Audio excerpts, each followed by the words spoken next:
Vivienne believed it. That family would always be on her side, no matter what. Her father called her his pride. Her younger brother was someone she could rely on.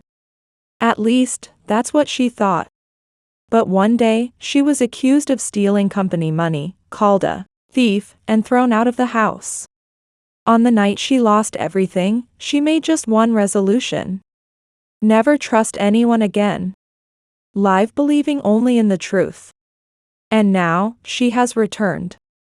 Not as a daughter, but as the one controlling the company. Family bonds run deeper than blood. Vivienne Blackwood, 28, who believed this, arrived at the office at exactly 7 a.m. this morning, as she always did. Blackwood Holdings accounting department. The real estate development company her father Theodore founded 30 years ago has become a well-known business in the region, with over 200 employees. Vivienne's desk was always perfectly organized. Monthly financial statements on the left, expense applications from various departments on the right, and the company's real-time financial status displayed on the central monitor. She was a professional on numbers. She had studied business administration at State University, and in her 6 years since joining the company, she had never made a single calculation error. However, her place within the family was always undervalued, contrary to her abilities. 8:30 a.m. With the sound of the glass office door opening, her younger brother Garrett appeared confidently. At 25, he had been working in the sales department for 3 years. And just yesterday, his promotion to sales manager had been officially announced. Morning, Vivi. Garrett's voice was light and full of confidence. But Vivienne had noticed the way his eyes quickly scanned her desk as if he was searching for something. And how he would glance at her computer screen for just a moment. "Good morning, Garrett. Congratulations on your promotion," Vivienne replied calmly, but a small sense of unease was growing in her heart. Last week, Garrett had presented an innovative cost-cutting plan at the company-wide meeting. That proposal was exactly the same content as the proposal she had submitted to her father Theodore 3 months ago, which had been dismissed as unsuitable for women. She remembered the messages in their family group chat last night. 9:15 p.m., Garrett posted about his promotion. 9:18 p.m., their father Theodore's reply: "I'm proud of you. You are the future of the Blackwood family." 9:20 p.m., their mother Constance's reply: "You're really different, Garrett. You have your father's blood after all." 9:22 p.m., Theodore again: "You should learn from him, Vivienne. Even as a woman, with effort, you might be able to get close to Garrett's level." Vivienne sent a message at 9:25 p.m. "Congratulations, Garrett. I'm proud of you." The read receipt appeared immediately, but there was no reply. It was always like this. She put her smartphone away in the drawer and turned back to her computer screen. The monthly financial figures were arranged in orderly rows. Sales, expenses, profit margins, cash flow. Every number told a story. However, there was something small but unmistakable that couldn't be overlooked. In the business expenses section, consulting fees had been recorded for the past 3 months. About $20,000 per month. As head of the accounting department, Vivienne should have known the details of every expenditure. But she had never seen specific contracts or invoices for these consulting fees. She logged into the business system and began investigating the details. In the approver column was Garrett's digital signature. And the payee was listed as Sterling Business Solutions, a company name she had never heard of. Vivienne's brow furrowed slightly. Her 6 years of accounting experience was telling her something was hidden in these numbers. 10 a.m., coffee break time. In the employee cafeteria, voices celebrating Garrett's promotion could be heard. "Garrett is really the president's son, isn't he? That cost-cutting plan was amazing. He's definitely going to be the future president." Vivienne quietly drank her coffee while listening to the conversations around her. And she suddenly realized no one was mentioning her existence. She was there, but unseen, like an invisible person. At 11 a.m., Vivienne sent a message to her college friend Ophelia. Ophelia worked as a senior analyst at a major investment bank. She was the only person who truly understood Vivienne's capabilities. "Ophi, I need to talk to you about something.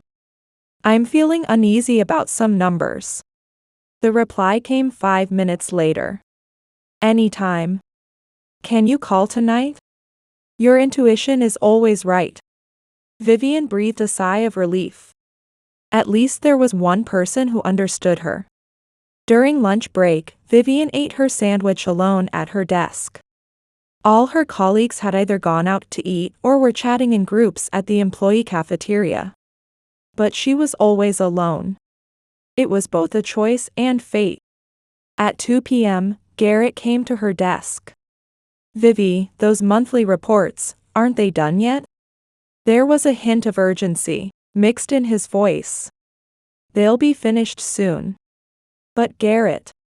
Vivienne pointed to her screen. "About these consulting fees, can you give me details? I can't find the contract." For a moment, Garrett's expression hardened. But he quickly returned to his usual light smile. "Oh, that? It's consulting for new marketing strategies. Dad commissioned it directly, so he's managing the contract." "I see." Vivienne answered quietly, but doubt was growing in her heart.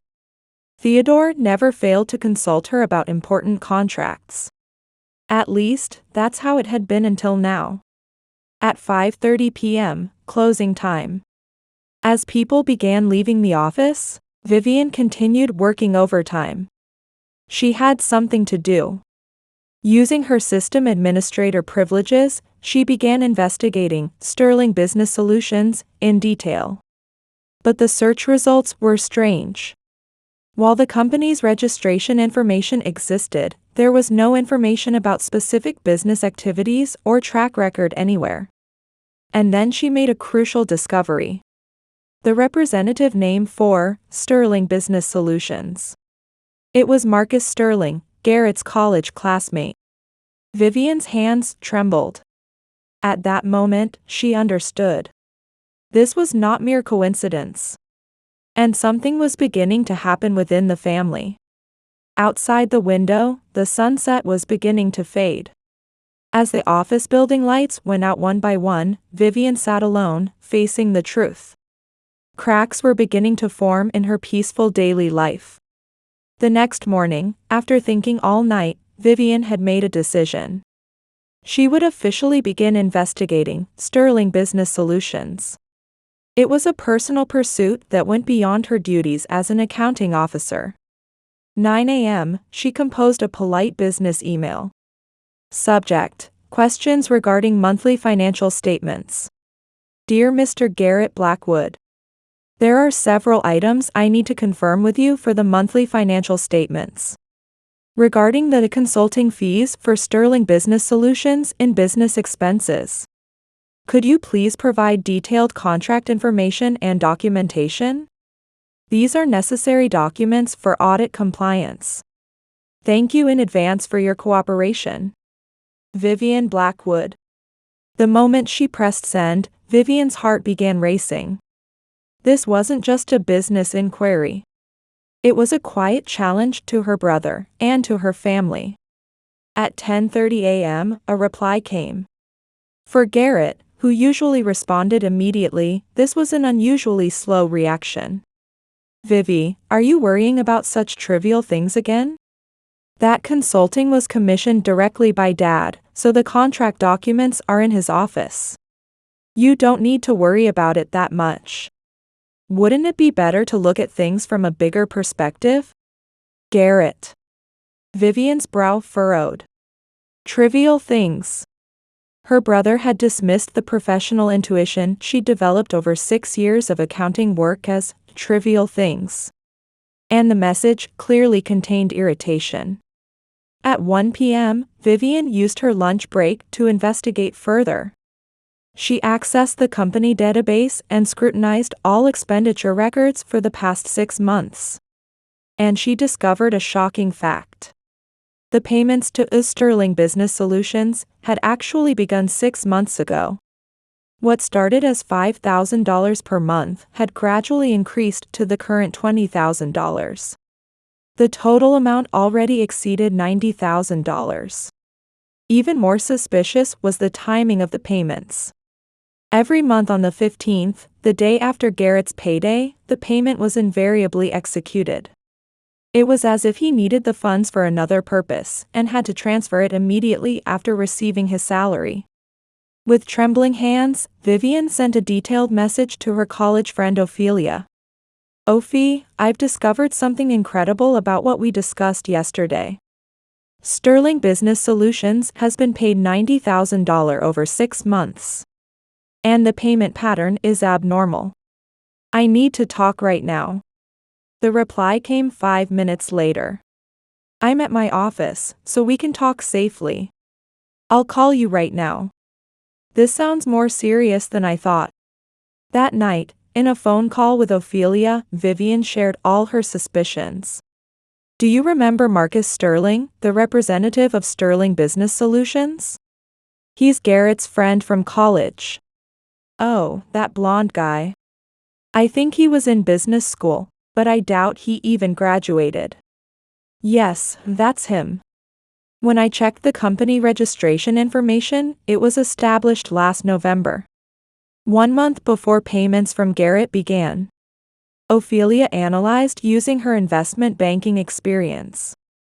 "Vivi, this might be a typical money laundering pattern. Creating a dummy company, channeling company funds through it, and ultimately returning them to personal accounts. But why would Garrett?" "Debt." Ophelia's voice was full of conviction. "Garrett always liked gambling, didn't he? Even in college, he was often in trouble after losing at poker." At that moment, Vivienne recalled recent changes in Garrett. The new luxury watch, brand-name suits, and the occasionally anxious expressions he showed. The next day, Vivienne continued her investigation seeking more evidence. Taking advantage of her accounting department privileges, she examined Garrett's credit card expense reimbursement records in detail.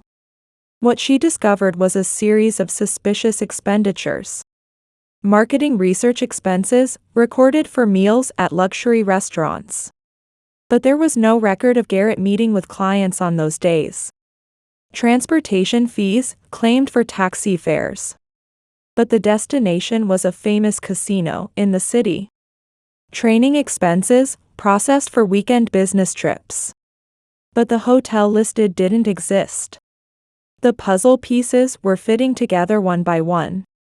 Garrett had been misappropriating company funds for personal use and had even created a fake company to conceal it. At 3 p.m., Vivienne made a decision. It was time to consult directly with her father Theodore. In the hallway leading to Theodore's office, Vivienne took a deep breath. When she knocked and entered the office, what she saw was an unexpected scene. Theodore was sitting behind his desk. And Garrett was sitting on the chair next to him. Both had expressions as if they had been waiting for her to enter. "Vivienne, we're the ones who need to talk to you." Theodore's voice sounded colder than usual. "Recently, several problems regarding the accounting department's operations have been reported." Vivienne's heart nearly stopped. "Problems?" Garrett spoke up. "Vivi, I'm worried about you. There have been signs you've been illegally accessing the company's confidential information recently." "Illegal access?" "I'm the head of the accounting department, with legitimate authority to." "Vivienne," Theodore interrupted. "I'm not questioning your duties. But your recent actions lack prudence. I hear you've been making unnecessary inquiries about the Sterling Business Solutions matter." In that moment, Vivienne understood. Garrett had already reported her investigation to their father. And he had presented it as Vivi's problematic behavior. But about those payments, there are questionable points. "There are no questionable points," Theodore's voice was firm. "That's a project I directly approved. You don't need to interfere." Vivienne was speechless. He was lying. At least, he had never once consulted her about sterling business solutions. "From now on, inquiring into this matter is forbidden. Refrain from actions that disturb the harmony of our family business." As she left the office, Vivienne heard a small sigh from Garrett behind her. It was a sigh of relief. That night, Vivienne sat alone in her apartment, organizing everything. Her family was conspiring to silence her. A father who chose the son who concealed problems over the daughter who pursued truth. And a brother who used this to hide his own crimes. But Vivienne didn't give up. There were still areas she hadn't investigated. And she still had means to expose the truth. The streetlights outside were shining by themselves in the night's silence. Just like her then. The emergency call with Ophelia turned Vivienne's worst fears into certainty. "Vivi, this isn't simple embezzlement. It's organized money laundering." Ophelia's voice maintained the composure of an investment banking professional. "The timing of Sterling Business Solutions establishment, the payment patterns, everything is planned. Garrett definitely has accomplices." "Accomplices? Surely not my dad too?" "The possibility is high. But Vivi, you're in a very dangerous position right now. If they realize you're investigating." At that moment, a notification came to Vivienne's smartphone. A new message in the family group chat. 7:45 p.m., a post from Theodore. "Family meeting at 9 p.m. tonight. Everyone attend. Important matter to discuss." Vivienne's face was drained of color. The next afternoon, Vivienne conducted one final investigation seeking additional evidence. She accessed the deeper parts of the accounting system and attempted to restore deleted files. And she discovered something unbelievable. A folder created by Garrett himself titled Vivi's Embezzlement Evidence. Inside were documents with Vivienne's forged signatures, fake expense applications created in her name, and most shocking of all, falsified records making it appear she had illegally transferred money to her own bank account. Everything had been created 3 weeks ago. Before Vivienne had first questioned Sterling Business Solutions, Garrett had already prepared to frame her as the culprit. That night, Vivienne headed to the family mansion. In the car, she reflected on 30 years of memories. Parents who always prioritized her younger brother from childhood. Even when her grades were good, Garrett's minor successes were celebrated more extravagantly. Even at college graduation, while Garrett was treated as a promising son, her excellent grades were evaluated merely as, she did well for a girl. At 9 p.m., the living room of the Blackwood family home. The usually warm family space was enveloped in courtroom-like coldness on this night alone. Theodore sat in the front chair, with Constance to his right and Garrett to his left. Only Vivienne was seated across from them, like a defendant. "Vivienne," Theodore's voice was colder than she had ever heard. "I must make a serious accusation against you." Garrett respectfully presented a stack of documents. "When I discovered this, I couldn't believe my eyes." His voice was filled with manufactured sadness. "That you had been stealing company money." Theodore began reading from the documents he received. Over the past 6 months, a total of $120,000 in fraudulent misappropriation. Abuse of accounting department authority for transfers to fictitious payees. And evidence of moving those funds to personal accounts. Vivienne looked at the documents. Her signature was indeed there. It was expertly forged. "That's impossible. I never did such a thing." "There's evidence," her mother said. Constance's voice was not the gentle mother's voice Vivienne knew. Garrett discovered it through internal investigation. "No matter how cleverly you hid it, the truth cannot be concealed." "Mother, I really didn't do it. This is Vivienne, Theodore interrupted. There are also suspicious deposit records in your bank account. How do you intend to explain that? Garrett presented additional documents. They appeared to be records from Vivienne's bank account, but showed large deposit histories she didn't recognize.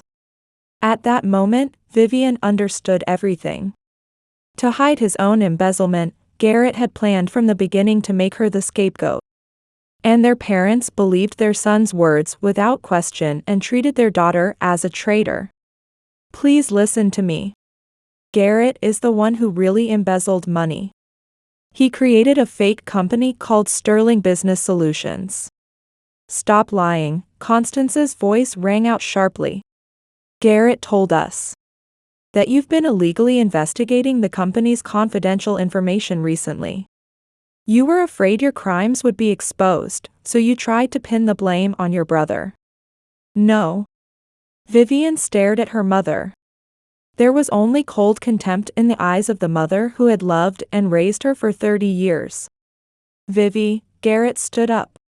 I love you. That's exactly why I can't bear to watch you continue lying.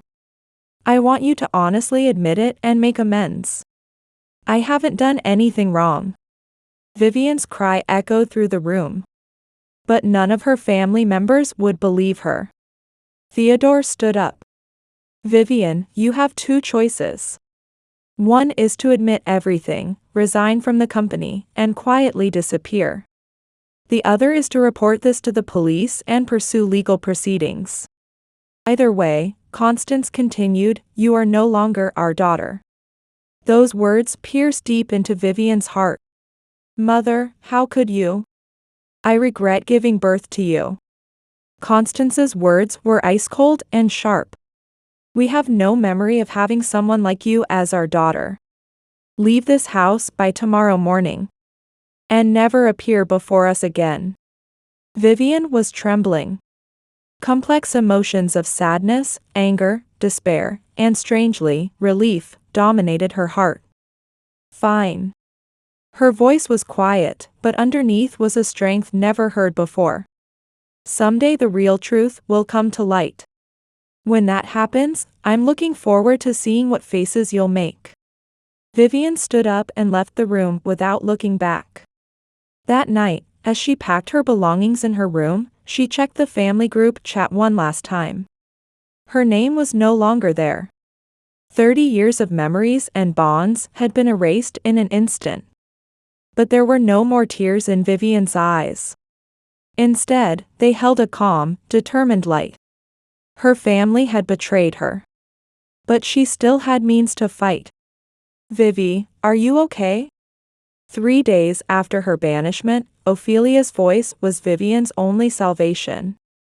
She had taken refuge in a small apartment hotel in the city, planning her next move.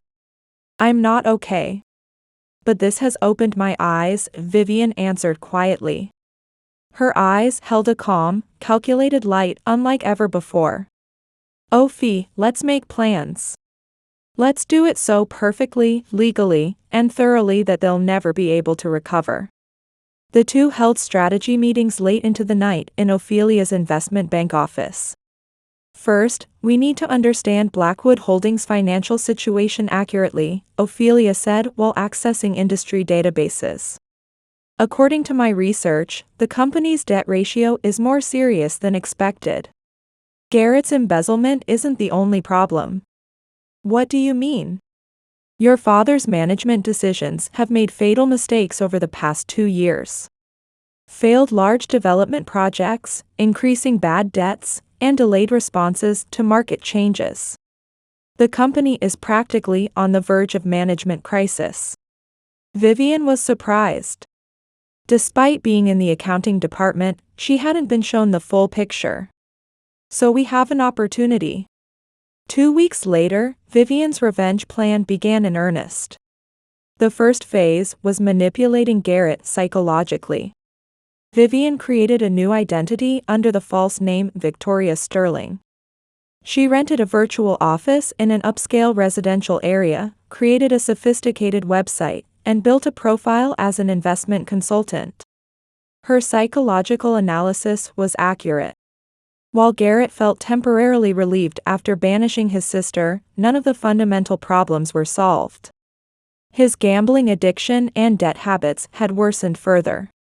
In online investment forums, Vivienne began operating as a Victoria. She joined investment-related communities on gambling sites Garrett frequently visited, gradually posting content to attract his attention. Recently, I've been making significant profits through investments utilizing inside information from the real estate industry. If you're someone in the industry, we might be able to exchange mutually beneficial information. 3 days later, as expected, a private message arrived from Garrett. Hello, I'm Garrett Blackwood. I also work in the real estate industry, and I'm interested in your posts. When you have time, I'd like to speak with you. A cold smile appeared on Vivienne's lips. The prey had walked into the trap on its own. The following week, an online meeting between Victoria and Garrett took place. Vivienne disguised herself and changed her voice tone, acting as a completely different person. Blackwood Holdings is famous in the industry. Actually, my clients are paying attention to trends in your industry, Garrett. Is that so? I'm the sales manager, so I have easy access to the latest industry information. Garrett's voice clearly contained financial expectations. Actually, there's a special investment opportunity. For someone who can utilize inside information from the real estate industry, you can expect to receive large returns in a short period. However, the minimum initial investment is $10,000. Garrett's breathing changed. $10,000. That's... Of course, there's no need to force yourself to do it. But this opportunity is only until the end of next month. No, it's fine. I can do it. Vivienne sneered internally. Garrett was planning to dip into company funds again. The second phase was also progressing simultaneously. Strategic acquisition of debts. Through Ophelia's network, Vivienne obtained information about Blackwood Holdings creditors. The main creditors were 3 local banks and 2 construction material companies. Vivi, this is perfect timing, Ophelia reported. The main bank's representative wants to sell Blackwood's debt. They want to avoid risk due to recent performance deterioration. Can we buy it? It's possible through my fund. We can negotiate to buy it at 60% of face value. 1 month later, Vivienne's plan was proceeding smoothly. Garrett was obsessed with Victoria's investment story and had already invested $50,000. Naturally, all of it was misappropriated from the company. Furthermore, he had spread the investment story to his friends and rapidly increased his personal debts. Meanwhile, with Ophelia's cooperation, Vivienne had succeeded in acquiring 70% of Blackwood Holdings' debt through an anonymous investment fund. Legally, she had become the company's substantial creditor. The third phase began: information warfare. Vivienne anonymously contacted several former colleagues. She reached out as an external organization protecting whistleblowers, particularly to her previous accounting department subordinates who had doubts about Garrett's behavior. Have you recently had doubts about the company's accounting procedures? If you discover fraudulent transactions, there's a window to report them safely. As expected, information about Garrett's suspicious behavior came from multiple employees.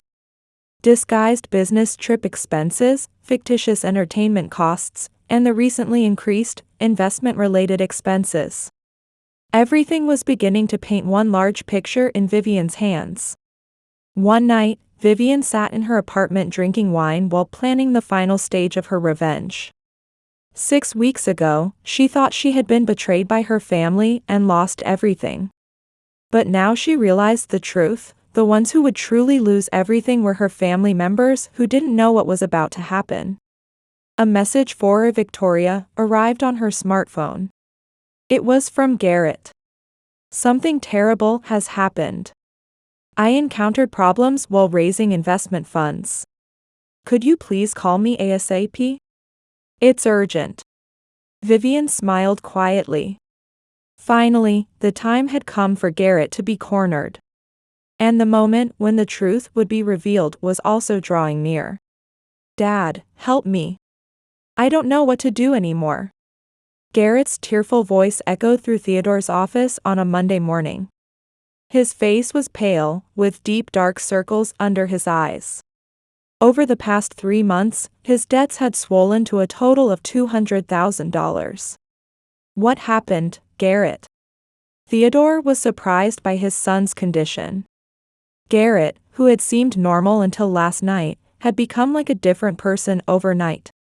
I suffered huge losses. In investments. I was deceived by an investor named Victoria Sterling. $50,000. No, including personal debts, it's $200,000. $200,000? Where did you get that kind of money? At that moment, there was a quiet knock on the office door. Excuse me, the secretary appeared. A representative from a debt collection company is here. They say they have to discuss an important matter regarding Blackwood Holdings debts. Theodore and Garrett looked at each other. Debt collection? Theodore should have been aware of all the company's debts. Show them in. The door opened, and a woman in a black business suit entered. Her hair was styled short, and she wore gold-rimmed glasses. At that moment, a silence as if time had stopped dominated the room. It's been a while. The moment he heard that voice, Theodore's face was drained of color. Vivienne. Your surprise is understandable. 3 months ago, you treated me like a thief and threw me out of the house. Vivienne's voice was ice-cold and completely controlled.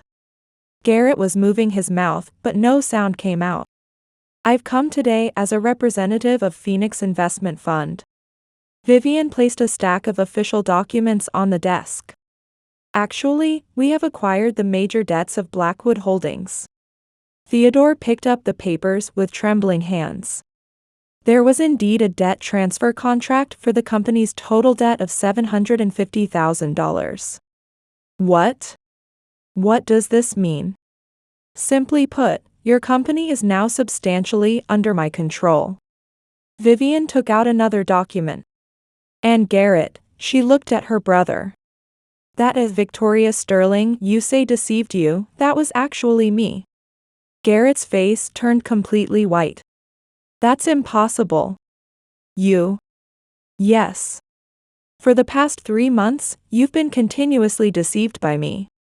And that $50,000 you think you invested, that's all embezzled from the company, isn't it? Vivienne took out a recording device. Fortunately, I recorded all our conversations. Including the audio when you said, I can do it. Garrett collapsed into his chair as if crumbling. Furthermore, Vivienne continued.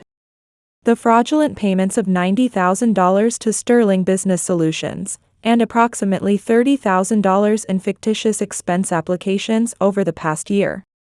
I have evidence of embezzlement totaling $170,000. Theodore tried to stand, but his legs gave way. Vivienne, what is this all about? Dad, you're an accomplice too, aren't you? Vivienne's words broke the heavy silence. You knew about Garrett's embezzlement but concealed it, trying to use me as a scapegoat by pinning the crime on me. When I questioned you about Sterling Business Solutions, you lied and said you approved it. That was to protect Garrett. To protect him, you framed me as a criminal. For the first time, a wave of emotion mixed into Vivienne's voice. It wasn't anger or sadness, but deep disappointment. At that moment, the door opened and Constance entered. What's happening? She stared at Vivienne, taking several seconds to understand the situation. Vivienne. What are you doing? Mother, Vivienne turned around. Do you remember? 3 months ago, you told me you regretted giving birth to me. Constance's face turned pale. I was emotional at the time. Emotional?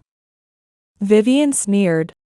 You treated the daughter you raised for 30 years as a criminal and banished her without properly checking things out, and that was being emotional? Heavy silence filled the room. I knew everything from the beginning, Vivienne continued. Garrett's embezzlement, Dad's cover-up operation, and above all, that you would blindly believe Garrett over me.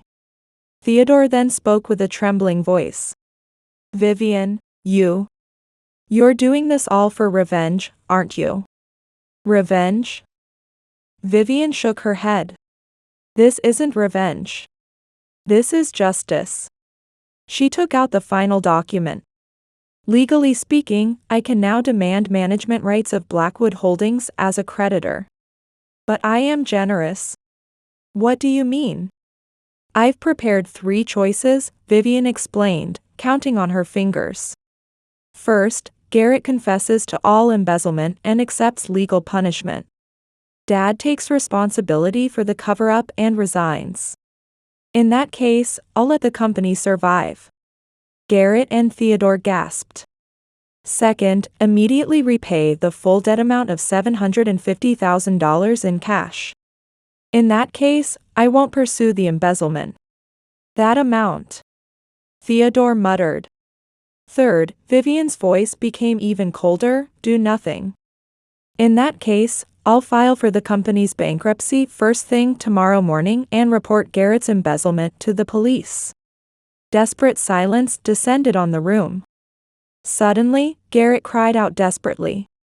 Vivi, please. I was wrong. I apologize, so forgive me. Theodore followed suit. Vivienne, I was wrong. I should have believed you. Constance also pleaded while crying. Please, we're family, help us. But Vivienne's expression didn't change. Family, she repeated quietly. You were the ones who said the shame of the family should never appear again. You were the ones who said, I regret giving birth to you. You were the ones who declared you are no longer our daughter. Vivienne put the documents back in her bag. Contact my law firm with your answer by 5 p.m. tomorrow. Goodbye. She began walking toward the door. Vivienne. Theodore shouted. Are you really going to destroy the family? Without turning back, Vivienne answered. I'm not destroying anything. You're simply tasting the consequences of the path you chose yourselves. The door closed quietly, leaving only the desperate silence of 3 people in the room. 1 week later, 5 p.m. Vivienne stood by the window of her new office, gazing at the city's evening landscape. The Phoenix Consulting sign gleamed in the sunset. On her desk lay Theodore's response letter. They had chosen the first option. Garrett agreed to confess to all embezzlement and accept legal punishment. Theodore would resign, taking responsibility for the cover-up, and management rights of the company would be transferred to external management. As expected, Vivienne murmured quietly. They had no other choice. Immediate repayment of $750,000 was impossible, and the third option of bankruptcy and criminal charges was out of the question. The door was knocked, and Ophelia entered with a bouquet of flowers and champagne in her hands. Congratulations, Vivi. Justice has won. Thank you, Ophi. But this isn't the end. Rather, it's the beginning. Vivienne turned to her desk and took out documents for a new business plan. A support business for female entrepreneurs. I want to help people who've been betrayed by family, treated unfairly at work, and those suffering without anyone understanding them. Ophelia nodded. That's a wonderful idea. Actually, you already have your first client. Really? A female former employee of Blackwood contacted me about sexual harassment and promotion discrimination. She said hearing about your revenge story gave her courage. Warm light filled Vivienne's eyes. I'd like to meet her. Can we arrange time tomorrow? 2 days later, in the morning, a new client, 32-year-old Emily Chan, visited the office.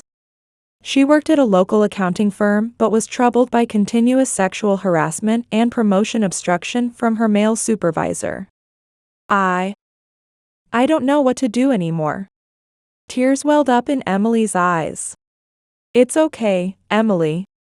Let's solve this together. Vivienne took her hand. In that moment, she was certain she had found new meaning in her life. In the afternoon, Vivienne happened to pass by her former family home alone. From inside her car, she gazed at the familiar garden. While warm memories of time spent with family came back, she no longer felt any desire to return there. In the house window, she could see the silhouette of her mother Constance. She seemed to be staring at the garden, lost in thought. Vivienne stopped her car and watched that figure for a while. She no longer felt hatred. Not sadness, not anger either. Just deep silence and a strange sense of relief. She restarted the engine and left the place. She didn't look back. In the evening, Vivienne was making dinner in her apartment. Simple pasta and salad. It was a meal for one, but it wasn't lonely, it was freedom. A message from Ophelia arrived on her smartphone. There's a founding meeting for a female entrepreneur support network next week. Want to join? There are lots of people who want to hear your story.